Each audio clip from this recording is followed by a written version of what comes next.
எங்க பாப்பாவை ஸ்கூல்ல சேர்க்கணும். கவர்மெண்ட் ஸ்கூல்ல தயவு செஞ்சு சேர்த்துறாத, பிரைவேட்ல சேரு.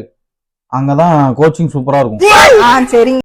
அம்மா என்னம்மா? நான் கவர்மெண்ட் காலேஜ்ல படிக்கட்டுமா அம்மா? ஃபீஸ் ரொம்ப கம்மிமா. ஸ்கூல் தான் நான் பிரைவேட்ல படிச்சேன், காலேஜே தான் நான் கவர்மெண்ட்ல படிக்கிறேம்மா. கவர்மெண்ட் காலேஜ்ல படிக்கவே கூடாது, அங்க ஃபெசிலிட்டியே இருக்காது. பிரைவேட் காலேஜ்ல தான் நீ படிக்கணும். நான் அப்பாட்ட சொல்லி உன்னை அங்க சேர்த்து விடுறேன். அப்பா நான் சொல்லுமா. காலேஜ் போயிட்டு வரேன்ப்பா. சரிம்மா, பாத்து போயிட்டாமா. இந்தாமா பஸ் காசு வச்சுக்கமா. வேண்டாப்பா, அதான் ஃப்ரீ பஸ் இருக்குல்ல, அதுல போய்க்கிறேன்ப்பா. தயவு செஞ்சு கவர்மெண்ட் பஸ்ல போகவே செய்யாத. 10 நிமிஷம் போக வேண்டிய இடத்துக்கு அரை மணி நேரம் ஆக்குவான். இந்த அப்படி பிரைவேட் பஸ்ல போ. ஏமா ஒரு மாதிரி இருக்க? ஜுரம் மாதிரி இருக்குமா, பக்கத்துல இருக்கிற கவர்மெண்ட் ஹாஸ்பிட்டல் போயிட்டு வந்துடலான்னு பாக்குறேம்மா. கவர்மெண்ட் ஆஸ்பத்திரிக்கு எல்லாம் போக கூடாது, பிரைவேட் ஹாஸ்பிட்டலுக்கு தான் போகணும். அங்க போனா சரியே ஆகாது.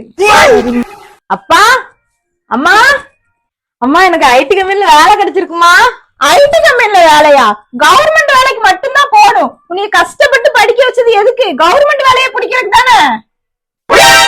அம்மா, உங்களுக்கு ஸ்கூலு, காலேஜ், பஸ், ஹாஸ்பிட்டல் எல்லாம் உங்களுக்கு பிரைவேட்ல வேணும், வேலை மட்டும் உங்களுக்கு கவர்மெண்ட்ல வேணுமோ?